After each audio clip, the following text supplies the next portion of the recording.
সবার শ্রেষ্ঠ সেরা আমাদের নবী, সবার ঊর্ধ্বে ও সেরা আমাদের নবী। সবার শ্রেষ্ঠ সেরা আমাদের নবী, সবার ঊর্ধ্বে ও সেরা আমাদের নবী। আলহামদুলিল্লাহি রাব্বিল আলামিন ওয়াসসালাতু ওয়াসসালামু আলা সাইয়্যিদিল মুরসালিন আম্মা বা'দ ফাআউযু বিল্লাহি মিনাশ শাইতানির রাজীম বিসমিল্লাহির রহমানির রহিম আসসালাতু ওয়াসসালামু আলাইকা ইয়া রাসূলাল্লাহ ওয়া আলা আলিকা ওয়া আসহাবিকা ইয়া হাবিবাল্লাহ আসসালাতু ওয়াসসালামু আলাইকা ইয়া নবিয়াল্লাহ ওয়া আলা আলিকা ওয়া আসহাবিকা ইয়া নূরাল্লাহ। মাদানী চ্যানেলের দর্শক শ্রোতা, আলহামদুলিল্লাহি আযজা ওয়া জাল রবিউল আউয়াল মাসের পবিত্র মুহূর্তে মাদানী চ্যানেলের অনুষ্ঠান আমাদের প্রিয় নবী সাল্লাল্লাহু তাআলা আলাইহি ওয়া আলিহি ওয়াসাল্লামের মধ্যে আপনাদেরকে সুস্বাগতম জানাচ্ছি। আল্লাহ তাআলার অশেষ মেহেরবানিতে মাদানী চ্যানেলের এই অনুষ্ঠানের মাধ্যমে আমরা আমাদের প্রিয় নবী হুজুর নূর সাল্লাল্লাহু তাআলা আলাইহি ওয়া আলিহি ওয়াসাল্লামের জীবনের বিভিন্ন দিক নিয়ে আলোচনা করার সৌভাগ্য লাভ করি। মাদানী চ্যানেলের দর্শক শ্রোতা, আজকেও ইনশাআল্লাহ আযজা ওয়া জাল আমার প্রিয় নবী হুজুর নূর সাল্লাল্লাহু তাআলা আলাইহি ওয়া আলিহি ওয়াসাল্লাম কিভাবে ইসলাম প্রচার শুরু করেছেন, ইসলামের দাওয়াতের প্রচার প্রসারের কাজে তিনটি যুগ অতিবাহিত হওয়া, সেই স্মরণীয় যুগ সম্পর্কে ইনশাআল্লাহ আযজা ওয়া জাল আমরা আলোচনা করার সৌভাগ্য লাভ করব, যে আমার নবী করিম রউফুর রহিম সাল্লাল্লাহু তাআলা আলাইহি ওয়া আলিহি ওয়াসাল্লাম কিভাবে ইসলামের প্রচার এবং প্রসারকে বাড়িয়েছেন, সেটা সম্পর্কে আলোচনার সৌভাগ্য লাভ করবে ইনশাআল্লাহ আযজা ওয়া জাল। আসুন অনুষ্ঠান শুরু করার পূর্বে দরুদ শরীফের একটা ফজিলত শুনে নিই। আমাদের প্রিয় নবী হুজুর নূর সাল্লাল্লাহু তাআলা আলাইহি ওয়া আলিহি ওয়াসাল্লাম ইরশাদ করেছেন, আমার উপর অধিক হারে দরুদ শরীফ পাঠ করো, নিশ্চয় আমার উপর তোমাদের দরুদ শরীফ পাঠ করা তোমাদের জন্য পবিত্রতা। সুবহানাল্লাহ, সুবহানাল্লাহ। মাদানী চ্যানেলের দর্শক শ্রোতা, আমরা জানতে পারলাম যে আমাদের প্রিয় নবী হুজুর নূর সাল্লাল্লাহু তাআলা আলাইহি ওয়া আলিহি ওয়াসাল্লামের উপর দরুদ শরীফ পাঠ করার মাধ্যমে আমাদের অন্তরের পবিত্রতা লাভ হয়, শারীরিক পবিত্রতা লাভ হয়, বিশেষ করে গুনাহের আমাদের সেই অন্ধকার থেকে, গুনাহের আবর্জনা থেকে ইনশাআল্লাহ আযজা ওয়া জাল দরুদ শরীফ পাঠের মাধ্যমে আমাদের পবিত্রতা লাভ হবে ইনশাআল্লাহ আযজা ওয়া জাল। আমাদের প্রিয় নবী হুজুর নূর সাল্লাল্লাহু তাআলা আলাইহি ওয়া আলিহি ওয়াসাল্লাম আমাদেরকে সেই জিনিসটার প্রতি ইশারা করে আমাদেরকে ইরশাদ করেছেন যে তোমাদের দরুদ শরীফ পাঠ করা তোমাদের জন্য পবিত্রতা। সুবহানাল্লাহ। মাদানী চ্যানেলের দর্শক শ্রোতা, আমরা সবাই চাই গুনাহের আবর্জনা থেকে, গুনাহের সেই কালিমা থেকে আমরা মুক্তি পেতে সবাই চাই। আসুন না আমরা প্রত্যেকেই নিয়ত করে নিই যে ইনশাআল্লাহ আযজা ওয়া জাল আমাদের জীবনের, প্রাত্যহিক জীবনের, প্রতিদিনের দৈনন্দিন জীবনে আমরা ইনশাআল্লাহ আযজা ওয়া জাল বেশি থেকে বেশি আমার নবী করিম রউফুর রহিম সাল্লাল্লাহু তাআলা আলাইহি ওয়া আলিহি ওয়াসাল্লামের প্রতি দরুদ শরীফ পাঠ করার চেষ্টা করব ইনশাআল্লাহ আযজা ওয়া জাল। আসুন একবার দরুদ শরীফ পাঠ করি। সাল্লু আলাল হাবিব সাল্লাল্লাহু তাআলা আলা মুহাম্মদ সাল্লাল্লাহু আলাইহি ওয়া আলিহি ওয়াসাল্লাম। মাদানী চ্যানেলের দর্শক শ্রোতা, সিরতে মুস্তাফা সাল্লাল্লাহু তাআলা আলাইহি ওয়া আলিহি ওয়াসাল্লাম কিতাবের মধ্যে ইসলামের তিনটি যুগের ব্যাপারে আলোচনা করা হয়েছে। এই তিনটি যুগ সম্পর্কে ইনশাআল্লাহ আযজা ওয়া জাল আমি আপনাদের সামনে আলোচনা পেশ করার সৌভাগ্য লাভ করব ইনশাআল্লাহ আযজা ওয়া জাল। আল মাওয়াহিবুল লাদুনিয়া নামক কিতাবের মধ্যে রয়েছে 3 বছর পর্যন্ত আমাদের প্রিয় নবী সাল্লাল্লাহু তাআলা আলাইহি ওয়া আলিহি ওয়াসাল্লাম খুবই গোপনীয়ভাবে চরম বিশ্বস্ততার সহিত ইসলাম প্রচারের ফরজ আদায় করতে থাকেন, এবং এর মাঝামাঝিতে এই প্রচার এবং প্রসারের কাজ চলাকালীন সময়ে মহিলাদের মধ্যে সর্বপ্রথম হযরতে বিবি খাদিজাতুল কুবরা রাদিয়াল্লাহু তাআলা আনহা ইসলাম গ্রহণ করেন। সুবহানাল্লাহ। আর পুরুষদের মধ্যে সর্বপ্রথম হযরত সাইয়্যিদুনা আবু বকর সিদ্দিক রাদিয়াল্লাহু তাআলা আনহু ইসলাম গ্রহণ করেন। ছেলেদের মধ্যে সর্বপ্রথম হযরত আলী রাদিয়াল্লাহু তাআলা আনহু ইসলাম গ্রহণ করেন। আর গোলামদের মধ্যে, দাসদের মধ্যে সর্বপ্রথম যায়েদ বিন হারেসা রাদিয়াল্লাহু তাআলা আনহু ইসলাম গ্রহণ করেন। সুবহানাল্লাহ। মাদানী চ্যানেলের দর্শক শ্রোতা, আজকে আমরা মাদানী চ্যানেলের অনুষ্ঠানের মাধ্যমে জানতে পারলাম মহিলাদের মধ্যে হজরত সৈয়দাতুনা খাদিজাতুল কুবরা রাদিয়াল্লাহু তাআলা আনহা, পুরুষদের মধ্যে হজরত সৈয়দুনা আবু বকর সিদ্দিক রাদিয়াল্লাহু তাআলা আনহু, ছেলেদের মধ্যে হজরত আলী কারামাল্লাহু তাআলা ওয়াজহুল করিম, আর গোলামদের মধ্যে হজরত জায়েদ বিন হারেসা রাদিয়াল্লাহু তাআলা আনহু ইসলাম গ্রহণ করেছেন। এরপর হজরত সৈয়দুনা আবু বকর সিদ্দিক রাদিয়াল্লাহু তাআলা আনহু, আমরা জানি তিনি ইসলামের প্রাথমিক যুগেও এবং ইসলামের আবির্ভাবের পূর্বে, অর্থাৎ আমার নবী করিম সাল্লাল্লাহু আলাইহি ওয়াসাল্লাম ইসলামের প্রচার এবং প্রসারের কাজ শুরু করার পূর্বে তিনি আরবের মধ্যে প্রসিদ্ধ এবং খুবই প্রভাবশালী একজন ব্যক্তিত্ব ছিলেন এবং তিনি হানিফ ছিলেন, অর্থাৎ এক আল্লাহ তাআলার একত্ববাদের বিশ্বাসী ছিলেন। হযরত সাইয়্যিদুনা আবু বকর সিদ্দিক রাদিয়াল্লাহু তাআলা আনহু সমাজের সকলে সম্মান করত, মহব্বত করত, বিশ্বাস করত। এই কারণে হযরত সাইয়্যিদুনা আবু বকর সিদ্দিক রাদিয়াল্লাহু তাআলা আনহু এর দাওয়াত ও প্রচার দ্বারা হযরত সাইয়্যিদুনা উসমান গনি রাদিয়াল্লাহু তাআলা আনহু, সুবহানাল্লাহ, হযরত জুবাইর বিন আওয়াম রাদিয়াল্লাহু তাআলা আনহু, হযরত আব্দুর রহমান বিন আউফ রাদিয়াল্লাহু তাআলা আনহু, হযরত সাআদ বিন আবি ওয়াক্কাস রাদিয়াল্লাহু তাআলা আনহু, হযরত তালহা বিন উবাইদুল্লাহ রাদিয়াল্লাহু তাআলা আনহু খুব শীঘ্রই ইসলামের ছায়াতলে চলে আসেন, সুবহানাল্লাহ। অর্থাৎ হযরত সাইয়্যিদুনা আবু বকর সিদ্দিক রাদিয়াল্লাহু তাআলা আনহু ইসলাম গ্রহণের সাথে সাথে তিনি তার পরিচিত জনদেরকে, আত্মীয় স্বজনদের মধ্যে, পরিচিত বন্ধুবান্ধবদের মধ্যে ইসলামের দাওয়াতের প্রসারকে আরও বাড়িয়ে দেন। তারা আমার সাইয়্যিদুনা আবু বকর সিদ্দিক রাদিয়াল্লাহু তাআলা আনহুর পক্ষ থেকে ইসলামের দাওয়াত পেয়ে তারা সকলেই এসে আমার নবী করিম রউফুর রহিম সাল্লাল্লাহু তাআলা আলাইহি ওয়াসাল্লামের পবিত্র হাতে হাত রেখে মুসলমান হওয়ার সৌভাগ্য লাভ করে। মাদানী চ্যানেলের দর্শক শ্রোতা, আমরা যারা আজকে এই অনুষ্ঠান দেখছি, আমাদেরও এখানে শিক্ষার অনেক বিষয় রয়েছে, যে আমরাও যে ইসলামকে মেনে এবং জেনে যে আধ্যাত্মিক আন্তরিক প্রশান্তি পাই, আমরাও যেন সেটা অন্যের কাছে পৌঁছিয়ে দিই।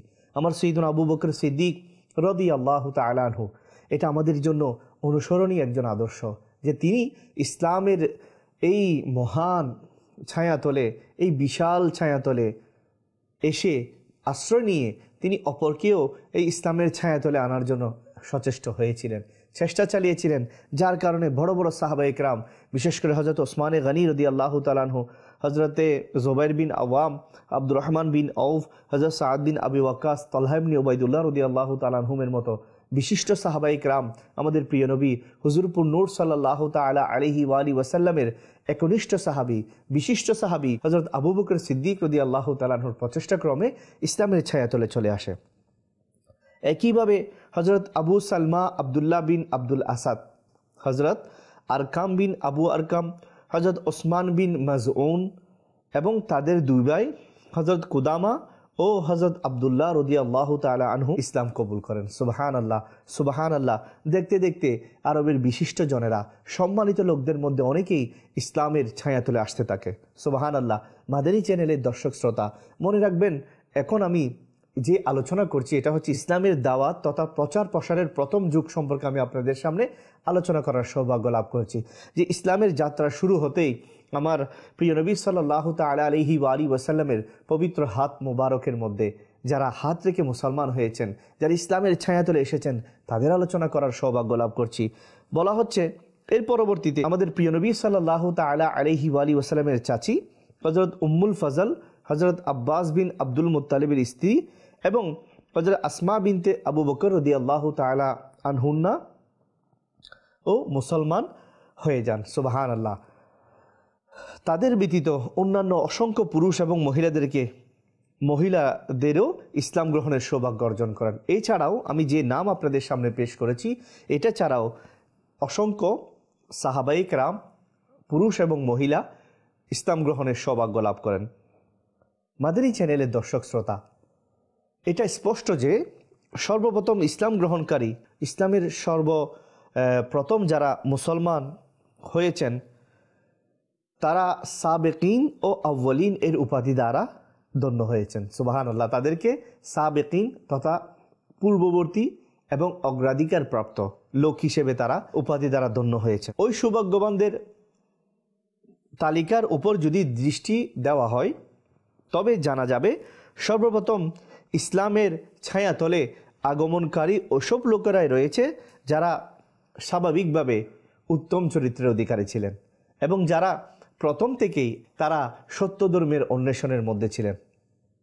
আর তারা মক্কার কাফিরদের ও মুসলিমদের বিভিন্ন তাদের মন গড়া মতবাদ এবং হাতে গড়া মাবুদ্দের উপাসনার উপর অতিষ্ঠ ছিলেন।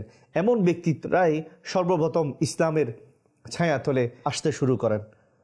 এভাবে তারা সত্য নবীর দামনে সত্য ধর্মের আলো দেখতেই এইসব সৌভাগ্যবান লোকেরা পতঙ্গের মতো নবুয়তের প্রদীপের উপর উৎসর্গ হতে থাকে। সুবহানাল্লাহ। আমার নবী করিম সাল্লাল্লাহু তাআলা আলাইহি ওয়াসাল্লামের কদমের মধ্যে কোরবান হতে থাকে, কেননা তারা আগে থেকেই এই সত্য ধর্ম এবং এই সত্য নবীর অপেক্ষায় ছিল। তারা সবসময় এটা আন্তরিকভাবে চাইতো আরবের অবস্থা কিভাবে পরিবর্তন হতে পারে, আরবের মধ্যে ইসলামের আলো কখন ঘরে ঘরে পৌঁছিয়ে যাবে, অর্থাৎ ইসলাম তথা আমার আল্লাহ তাআলার মনোনীত বিষয়াবলী কিভাবে মানুষের কাছে পৌঁছিয়ে যাবে, এবং মানুষ যে অজ্ঞতার মধ্যে রয়েছে, মানুষ যে মারাত্মক ভুলের মধ্যে রয়েছে, মানুষ যে কত হিংস্র মনোভাবের মধ্যে রয়েছে, সেই মনোভাবগুলো সেই পরিবেশ পরিস্থিতিগুলো থেকে উদ্ধারের জন্য তারা আগে থেকেই মনোযোগী ছিলেন এবং তারা আগে থেকেই আকাঙ্ক্ষী ছিলেন। যখন আমার নবী করিম রউফুর রহিম সাল্লাল্লাহু তাআলা আলাইহি ওয়াসাল্লাম তাদের মাঝে শুভ আগমন করলেন, তখন আমার ওই সকল সৌভাগ্যবান লোকেরা যারা আগে থেকেই এই সত্য ধর্মের আকাঙ্ক্ষী ছিলেন, তারা পতঙ্গের মতো আমার নবী করিম সাল্লাল্লাহু আলাইহি ওয়াসাল্লামের কদমের মধ্যে নিজের জানকে কোরবান করে, নিজের সব কিছুকে কোরবান করে আমার নবী করিম সাল্লাল্লাহু আলাইহি ওয়াসাল্লামের খেদমতের মধ্যে সেবায় সর্বদা নিয়োজিত ছিলেন। এখন আসুন মাদানী চ্যানেলের দর্শক শ্রোতা, সেই ইসলামী দাওয়াতের দ্বিতীয় যুগ সম্পর্কে আপনাদের সামনে আলোচনা করার সৌভাগ্য লাভ করছি। আসুন একবার দুরূদ শরীফ পড়ি। সাল্লু আলাল হাবিব সাল্লাল্লাহু তাআলা আলা মুহাম্মদ সাল্লাল্লাহু আলাইহি ওয়াসাল্লাম। 3 বছরের এই গোপনে ইসলাম প্রচারে মুসলমানদের একটি দল তৈরি হয়ে যায়। সুবহানাল্লাহ। প্রথমে আমরা শুনেছি 3 বছর পর্যন্ত আমার নবী করিম রউফুর রহিম সাল্লাল্লাহু তাআলা আলাইহি ওয়াসাল্লাম গোপনে বিশ্বস্ত লোকদের মধ্যে ইসলামের প্রচার এবং প্রসার চালিয়ে যান। তো বলা হচ্ছে ইসলামের দ্বিতীয় যুগ, প্রথম যুগ তো 3 বছরের যুগকে, এরপর দ্বিতীয় যুগ যেটা প্রচার এবং প্রসারের, সেই যুগের মধ্যে প্রথম যুগের সময়ের মধ্যে একটি দল তৈরি হয়ে যায়। এরপর আল্লাহ তাআলা আমাদের প্রিয় নবী হুজুরপুর নূর সাল্লাল্লাহু তাআলা আলাইহি ওয়াসাল্লামের উপর সূরা শুআরা এর আয়াত কানজুল ঈমান থেকে অনুবাদ, আর হে মাহবুব সাল্লাল্লাহু আলাইহি ওয়াসাল্লাম, আপনি নিকট আত্মীয় বর্গকে সতর্ক করুন, অবতীর্ণ করেন। এবং আল্লাহ তাআলার নির্দেশ হলো যে হে মাহবুব সাল্লাল্লাহু আলাইহি ওয়াসাল্লাম, আপনি আপন নিকটাত্মীয় বংশধরদেরকে আল্লাহ তাআলার ভীতি প্রদর্শন করুন। তখন আমাদের প্রিয় নবী হুজুরপুর নূর সাল্লাল্লাহু তাআলা আলাইহি ওয়াসাল্লাম একদিন সাফা পাহাড়ের চূড়ায় আরোহণ করে কুরাইশ গোত্রকে সম্বোধন করেন।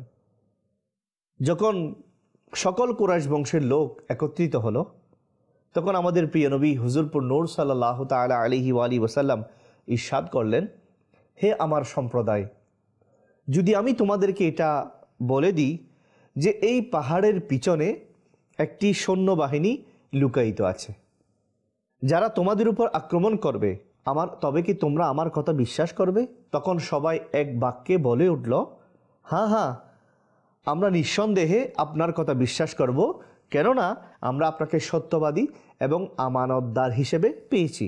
আমাদের প্রিয় নবী সাল্লাল্লাহু তাআলা আলাইহি ওয়াসাল্লাম ইরশাদ করলেন, আচ্ছা তাই পুনরায় আমি এটা বলছি যে আমি তোমাদেরকে আল্লাহর শাস্তি থেকে ভীতি প্রদর্শন করছি, আর তোমরা যদি ঈমান না আনো তবে তোমাদের উপর আল্লাহর শাস্তি অবতীর্ণ হবে। এটা শুনে সকল কুরাইশবাসী, যাদের মধ্যে আমাদের প্রিয় নবী সাল্লাল্লাহু তাআলা আলাইহি ওয়াসাল্লামের চাচা আবু লাহাবও ছিল, মারাত্মক অসন্তুষ্ট হলো। সবাই যারা এসেছিল তারা বিরক্ত হয়ে অসন্তুষ্ট হয়ে চলে যেতে শুরু করলো। আর আমাদের প্রিয় নবী হুজুরপুর নূর সাল্লাল্লাহু তাআলা আলাইহি ওয়াসাল্লামের শানে আজে বাজে বলতে লাগলো। মাদানী চ্যানেলের দর্শক শ্রোতা, আমরা শুনতে পেলাম যে ইসলাম আমরা আজকে নিজেদের মায়ের কুলের মধ্যে পেয়েছি। আমি যখন জন্মগ্রহণ করেছি তখন কেউ যেন আমার কানে এসে আজান দিচ্ছে, হাইয়া আলাস সালাহ, হাইয়া আলাল ফালাহ, আল্লাহু আকবার, আল্লাহু আকবার। আমি মায়ের কুল থেকে যে ইসলাম পেয়েছি, এই ইসলাম শুরুর দিকে ইসলামের প্রাথমিক যুগে ইসলাম এর জন্য অনেক কষ্ট সহ্য করতে হয়েছে, অনেক কষ্ট করতে হয়েছে, অনেক কোরবানি দিতে হয়েছে, যার কারণে আমরা ইসলাম, সুন্দর ইসলাম পেয়েছি। আজকে এই ইসলামের গুরুত্ব বোঝার আমাদের সময় নেই। ইসলামের বিষয়গুলিকে আমরা হালকাভাবে নিচ্ছি, কেননা আমরা এই ইসলামের ঘটনাগুলো না জানার কারণে। আজকে আমি আপনাদের সামনে এই ঘটনাগুলো পেশ করার একটাই উদ্দেশ্য, যেন আমার নবী করিম রউফুর রহিম সাল্লাল্লাহু তাআলা আলাইহি ওয়াসাল্লাম কত কষ্ট করে, কত নির্যাতন সহ্য করে, কত মানুষের আজে বাজে কথা শুনে এই ইসলামকে সামনের দিকে এগিয়ে নিয়ে গিয়েছেন। আমরা মুসলমান হয়ে যদি সেগুলো না জানি এবং আমার নবী করিম সাল্লাল্লাহু তাআলা আলাইহি ওয়াসাল্লামের মোহাব্বত যদি আমার অন্তরের মধ্যে না আসে, আমি কিভাবে ইসলামের উপর আমল করব, সেটাকে আমি ধারণ করব অন্তরের মধ্যে। মাদানী চ্যানেলের দর্শক শ্রোতা, আসুন একবার দুরূদ শরীফ পড়ি। সল্লু আলাল হাবিব সাল্লাল্লাহু তাআলা আলা মুহাম্মদ সাল্লাল্লাহু আলাইহি ওয়াসাল্লাম। মাদানী চ্যানেলের দর্শক শ্রোতা, আমরা ইসলাম প্রচারের দুটি যুগ সম্পর্কে আলোচনা শুনলাম। এখন আসুন তৃতীয় যুগ সম্পর্কে আমরা কিছু আলোচনা শোনার সৌভাগ্য লাভ করছি। তৃতীয় যুগ এটা এমন একটি যুগ, ওই সময় চলে এসেছিল তৃতীয় যুগের মধ্যে, যেটা নবুয়ত ঘোষণার ৪র্থ বছর শুভাগমন করেছে, অর্থাৎ নবুয়ত ঘোষণার ৪র্থ বছরে পদার্পণ করে। আর আমার আল্লাহ তাআলা ইরশাদ করেছেন, অর্থাৎ আপনি প্রকাশ্যভাবে বর্ণনা করুন যা আপনাকে আদেশ দেওয়া হয়েছে। এটা যখন আমার আল্লাহ তাআলা আমাদের প্রিয় নবী সাল্লাল্লাহু তাআলা আলাইহি ওয়াসাল্লামের প্রতি এভাবে আদেশ করেন কোরআন শরীফের আয়াতের মাধ্যমে, তখন আমাদের প্রিয় নবী হুজুর নূর সাল্লাল্লাহু তাআলা আলাইহি ওয়াসাল্লাম প্রকাশ্যভাবে দ্বীন ইসলামের প্রচার প্রসার শুরু করেন। আর শিরক এবং তাদের হাতে বানানো যে মাবুদগুলো, সেগুলোর খোলামেলাভাবে প্রকাশ্যভাবে বিরোধিতা শুরু করেন। সকল কুরাইশ বরং সকল মক্কাবাসী আর সম্পূর্ণ আরব তার বিরুদ্ধাচরণে কোমর বেঁধে নেমে যায়। আর আমাদের প্রিয় নবী সাল্লাল্লাহু তাআলা আলাইহি ওয়াসাল্লাম ও মুসলমানদের প্রতি কষ্ট প্রদানের একটি মারাত্মক ধারাবাহিকতা শুরু হয়ে যায়। সেটা আমরা সবাই জানি যে আমাদের প্রিয় নবী হুজুর নূর সাল্লাল্লাহু তাআলা আলাইহি ওয়াসাল্লাম এবং ইসলামের প্রাথমিক যুগে যারা মুসলমান ছিল, তাদের উপর অমানবিক নির্যাতন হয়েছিল। এর কিছু আলোচনা আমি আপনাদের সামনে পেশ করছি। জুরকানি কিতাবের মধ্যে রয়েছে যে মক্কার কাফির বংশ বনু হাশিমের প্রতিশোধ এবং লড়াই উতলে ওঠার ভয়ে আমাদের প্রিয় নবী সাল্লাল্লাহু তাআলা আলাইহি ওয়াসাল্লামকে তো তারা শহীদ করতে পারেনি, হত্যা করতে পারেনি, কিন্তু বিভিন্ন রকমের কষ্ট এবং আঘাত দিয়ে আমাদের প্রিয় নবী সাল্লাল্লাহু তাআলা আলাইহি ওয়াসাল্লামের উপর নির্যাতন ও নিপীড়নের পাহাড় ভাঙতে লাগলো। এমনইভাবে সর্বপ্রথম আমাদের প্রিয় নবী সাল্লাল্লাহু তাআলা আলাইহি ওয়াসাল্লামকে ভবিষ্যৎ বক্তা, জাদুকর, কবি অলিতে গলিতে ও বাজারে মারাত্মকভাবে অপপ্রচার চালাতে লাগলো। আমাদের প্রিয় নবী সাল্লাল্লাহু তাআলা আলাইহি ওয়াসাল্লামের পিছনে দুষ্ট ছেলেদের দলকে লাগিয়ে দিত, যারা রাস্তায় আমাদের প্রিয় নবী সাল্লাল্লাহু তাআলা আলাইহি ওয়াসাল্লামের প্রতি ঠাট্টা বিদ্রুপ করত, গালি দিত, আর তিনি পাগল এইভাবে সোর চিৎকার করতে থাকতো। আর আমাদের প্রিয় নবী সাল্লাল্লাহু তাআলা আলাইহি ওয়াসাল্লামের প্রতি তারা ওই দুষ্ট ছেলেরা পাথর নিক্ষেপ করত। কখনো মক্কার কাফিররা আমাদের প্রিয় নবী সাল্লাল্লাহু তাআলা আলাইহি ওয়াসাল্লাম এর চলাচলের রাস্তা দিয়ে কাঁটা বিছিয়ে দিত। আমরা শুনেছি অনেক ঘটনা, কিতাবের মধ্যে বর্ণিত হয়েছে, হাদিস শরীফের মধ্যে রয়েছে, সিহাসিত্তার অসংখ্য কিতাবের মধ্যে রয়েছে যে মক্কার কাফির আমার নবী করিম সাল্লাল্লাহু আলাইহি ওয়াসাল্লাম যে রাস্তা দিয়ে যেতেন সেখানে কাঁটা বিছিয়ে দিত। আর কখনো আমাদের প্রিয় নবী সাল্লাল্লাহু তাআলা আলাইহি ওয়াসাল্লামের শরীর মুবারকের উপর ময়লা আবর্জনা ফেলে দিত। আর আমাদের প্রিয় নবী সাল্লাল্লাহু তাআলা আলাইহি ওয়াসাল্লামকে কখনো তারা ধাক্কা দিয়ে ফেলে দিত। আর আমাদের প্রিয় নবী সাল্লাল্লাহু তাআলা আলাইহি ওয়াসাল্লামকে কখনো এর পবিত্র ঘাড়ের উপর বিভিন্ন চাদরের ফাঁদ দ্বারা গলা বদ্ধ করে গলা টিপে ধরার চেষ্টা করত। বর্ণিত রয়েছে একদা আমাদের প্রিয় নবী হুজুর নূর সাল্লাল্লাহু তাআলা আলাইহি ওয়াসাল্লাম কাবার হেরমের মধ্যে নামাজ আদায় করছিলেন। মাদানী চ্যানেলের দর্শক শ্রোতা, অন্তরের কান দিয়ে শোনার চেষ্টা করি। আজকে যে নামাজ আমরা বাদ দিচ্ছি, আমার প্রিয় নবী সাল্লাল্লাহু তাআলা আলাইহি ওয়াসাল্লাম সে নামাজ আদায় করার সময় কত নির্যাতনের শিকার হয়েছেন। যে প্রিয় নবী সাল্লাল্লাহু তাআলা আলাইহি ওয়াসাল্লাম না হলে আমরা দুনিয়ার কোনো নিয়ামতই পেতাম না। আজকে মা বাবা বলেন, ধন সম্পদ বলেন, হালাল উপার্জন বলেন, প্রত্যেক কিছু যে নবীর সদকা আমরা পেয়েছি। ওই নবী করিম সাল্লাল্লাহু আলাইহি ওয়াসাল্লাম নামাজ আদায় করতে গিয়ে কত কষ্ট সহ্য করেছেন, নির্যাতন সহ্য করেছেন, একটু অন্তরের কান দিয়ে শোনার চেষ্টা করি। আমার নবী করিম সাল্লাল্লাহু আলাইহি ওয়াসাল্লাম একবার কাবার হেরমের মধ্যে নামাজ আদায় করছিলেন। হঠাৎ পাষাণ হৃদয়ের কাফের উকবা বিন আবু মুঈদ আমাদের প্রিয় নবী সাল্লাল্লাহু তাআলা আলাইহি ওয়াসাল্লামের গলায় চাদরের একটা ফাঁস দিয়ে এত জোরে টান দিল, অর্থাৎ চাদর পেঁচিয়ে সেটাকে আমার নবী করিম সাল্লাল্লাহু আলাইহি ওয়াসাল্লামের গলা মোবারকের কণ্ঠ মোবারকে এত জোরে টান দিল যে আমাদের নবী করিম সাল্লাল্লাহু আলাইহি ওয়াসাল্লামের শ্বাস বন্ধ হয়ে যাওয়ার উপক্রম হচ্ছিল। তখনই এই দৃশ্য দেখে হযরত সৈয়দনা আবু বকর সিদ্দিক রাদিয়াল্লাহু তাআলা আনহু অস্থির হয়ে দৌড় দিলেন আর উকবা বিন আবু মুঈদকে ধাক্কা দিয়ে তাড়িয়ে দিলেন এবং এটা বললেন, তোমরা এমন সত্তাকে, এমন ব্যক্তিত্বকে হত্যা করছো যিনি এটা বলেন যে আমার প্রতিপালক হলো আল্লাহ। এই ধাক্কাধাক্কিতে হযরত আবু বকর সিদ্দিক রাদিয়াল্লাহু তাআলা আনহু কাফিরদেরকে আঘাত করেন এবং কাফিরদের অনেক আঘাত তিনি সহ্য করেছেন। মাদানী চ্যানেলের দর্শক শ্রোতা, আমরা শুনতে পেলাম আমাদের প্রিয় নবী হুজুরপুর নূর সাল্লাল্লাহু তাআলা আলাইহি ওয়াসাল্লাম হেরমে কাবার মধ্যে যখন নামাজ আদায় করতেন, কাফির আমার নবী করিম সাল্লাল্লাহু আলাইহি ওয়াসাল্লামকে অনেক নির্যাতন করত। এখন আমরা শুনতে পেলাম যে তারা কাপড় পেঁচিয়ে আমার নবী করিম সাল্লাল্লাহু আলাইহি ওয়াসাল্লামের গলা মোবারকের মধ্যে তারা এমন জোরে টানতো যে আমার নবী করিম সাল্লাল্লাহু আলাইহি ওয়াসাল্লামের নিঃশ্বাস বন্ধ হয়ে যাওয়ার উপক্রম হতো। এভাবে আরেকটি ঘটনা এখানে এসেছে, আমি আপনাদের সামনে পেশ করছি। মুসনাদ ইমাম আহমদ নামক কিতাবের মধ্যে বর্ণিত রয়েছে, কাফিররা আমাদের প্রিয় নবী সাল্লাল্লাহু আলাইহি ওয়াসাল্লামের মুজিজা এবং রুহানি প্রভাব এবং ক্ষমতাকে দেখে আমাদের প্রিয় নবী সাল্লাল্লাহু তাআলা আলাইহি ওয়াসাল্লামকে সবচেয়ে বড় জাদুকর বলতো। যখন আমাদের প্রিয় নবী সাল্লাল্লাহু তাআলা আলাইহি ওয়াসাল্লাম কোরআন শরীফ তিলাওয়াত করতেন, তখন এসব কাফিররা কোরআন এবং কোরআন আনয়নকারী জিবরাইল আলাইহিস সালাম ও কোরআন অবতীর্ণকারী অর্থাৎ আল্লাহ তাআলাকে এবং আমাদের নবী করিম সাল্লাল্লাহু আলাইহি ওয়াসাল্লামকে গালি দিত, নাউজুবিল্লাহ। আর অলিতে গলিতে পাহারাদার বসিয়ে দিত যেন কোরআনের শব্দ কারো কানে পৌঁছতে না পারে। আর তালি মেরে মেরে এবং শীষ বাজিয়ে বাজিয়ে এমন সুর চিৎকার করত যেন কোরআন তেলাওয়াতের আওয়াজ কেউ শুনতে না পায়।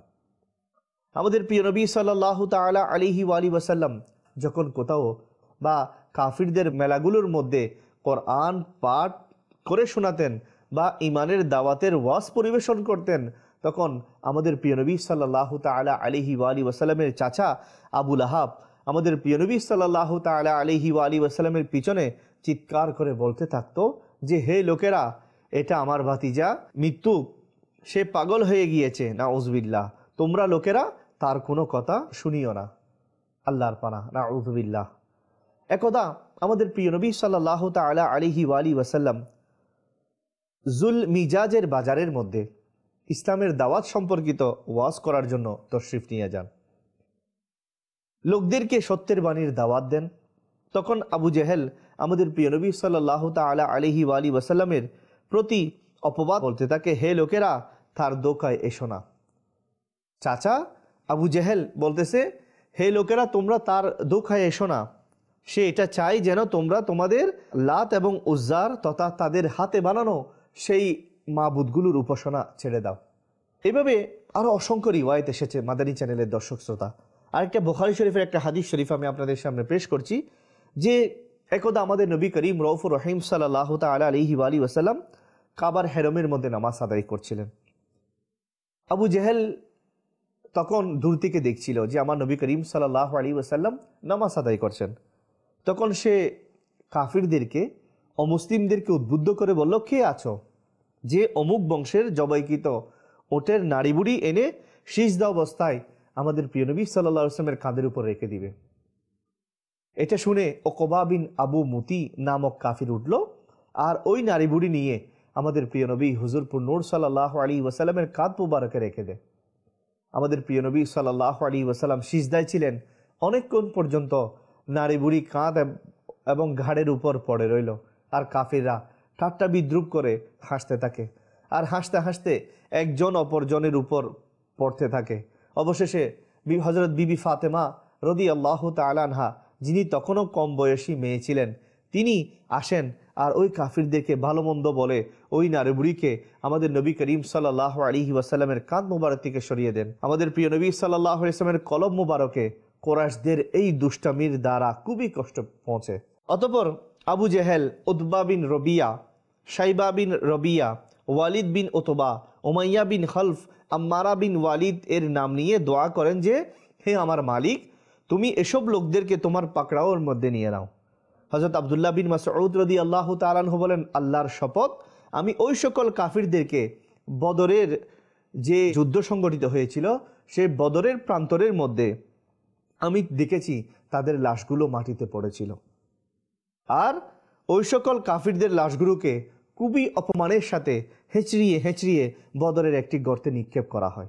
এবং আমাদের নবী করিম সাল্লাল্লাহু আলাইহি ওয়াসাল্লাম ইরশাদ করেন, ওই যে গর্তের মধ্যে তাদের লাশগুলো নিক্ষেপ করা হয়েছিল, আমার নবী করিম সাল্লাল্লাহু আলাইহি ওয়াসাল্লাম ইরশাদ করলেন, এই গর্তের উপর আল্লাহর লানত, আল্লাহর অভিশাপ। মাদানী চ্যানেলের দর্শক শ্রোতা, আমরা শুনতে পেলাম যারা আমার নবী করিম সাল্লাল্লাহু আলাইহি ওয়াসাল্লামকে কষ্ট দিয়েছে তারা যুগে যুগে লাঞ্ছিত হয়েছে। আমার নবী করিম সাল্লাল্লাহু আলাইহি ওয়াসাল্লাম ইসলাম প্রচার করতে গিয়ে যারা আমার নবী করিম সাল্লাল্লাহু আলাইহি ওয়াসাল্লামের শানে বেয়াদবি করেছে তারা অপমানিত হয়েছে। এটা বুখারী শরীফের হাদিস শরীফ থেকে আমরা শুনলাম। যুগে যুগে যারা আমার নবী করিম সাল্লাল্লাহু আলাইহি ওয়াসাল্লামের শানে বেয়াদবি করেছে তাদেরও উপযুক্ত শাস্তি হয়েছে। তাই আমাদের সতর্ক হওয়া উচিত যেন আমাদের আত্মীয় স্বজনদের মধ্যে কেউ, আমাদের প্রতিবেশীদের মধ্যে কেউ, আমাদের দেশের মধ্যে কেউ, আমাদের সমাজের মধ্যে কেউ যেন আমার নবী করিম সাল্লাল্লাহু আলাইহি ওয়াসাল্লামকে এর শানে বেয়াদবি করতে না পারে এবং আমার নবী করিম সাল্লাল্লাহু আলাইহি ওয়াসাল্লামকে কেউ কষ্ট যেন দিতে না পারে। মাদানী চ্যানেলের দর্শক শ্রোতা, আসুন আমরা নিয়ত করি যে ইনশাআল্লাহ যেভাবেই হোক আমরা আমাদের প্রিয় নবী হুজুরপুর নূর সাল্লাল্লাহু আলাইহি ওয়াসাল্লামকে খুশি করার চেষ্টা করব, আমার প্রিয় নবী সাল্লাল্লাহু আলাইহি ওয়াসাল্লামকে কষ্ট দেওয়া থেকে বিরত থাকবো। আসুন দাওয়াত ইসলামীর মাদানী পরিবেশে আমরা সম্পৃক্ত হয়ে যাই। ইনশাআল্লাহ দাওয়াত ইসলামী ওয়ালাদেরকে আমির আহলে সুন্নাত দামাত বরকাতুহুল আলিয়া মাদানী মুজাকারার মধ্যে দাওয়াত ইসলামী সংগঠনের মাধ্যমে এই প্রশিক্ষণ দিয়ে থাকেন, এই সুশিক্ষা দিয়ে থাকেন যে আমরা যেন এমন কাজ করি যে কাজ করে আল্লাহ তাআলা এবং তার প্রিয় হাবিব অর্থাৎ আমাদের প্রিয় নবী সাল্লাল্লাহু আলাইহি ওয়াসাল্লাম খুশি হন। এই সুশিক্ষা আমাদেরকে দেওয়া হয়। আসুন আমরাও আমাদের আচার আচরণের মাধ্যমে, আমাদের চালচলনের মাধ্যমে, আমাদের উত্তম চরিত্রের মাধ্যমে আল্লাহ তাআলা এবং তার প্রিয় হাবিব তথা আমাদের প্রিয় নবী সাল্লাল্লাহু আলাইহি ওয়াসাল্লামকে খুশি করতে সচেষ্ট হয়ে যায়। মাদানী চ্যানেল দেখতে থাকুন। আজকের মতো আমি আমার অনুষ্ঠান এই পর্বকে এখানেই সুসম্পন্ন করছি। আগামী অনুষ্ঠান দেখার আমন্ত্রণ জানিয়ে এখানেই বিদায় নিচ্ছি। সাল্লু আলাল হাবিব সাল্লাল্লাহু তাআলা আলা মুহাম্মদ সাল্লাল্লাহু আলাইহি ওয়াসাল্লাম। সবার শ্রেষ্ঠ সেরা আমাদের নবী, সবার ঊর্ধ্বে ও সেরা আমাদের নবী, সবার শ্রেষ্ঠ সেরা আমাদের নবী, সবার ঊর্ধ্বে ও সেরা আমাদের নবী।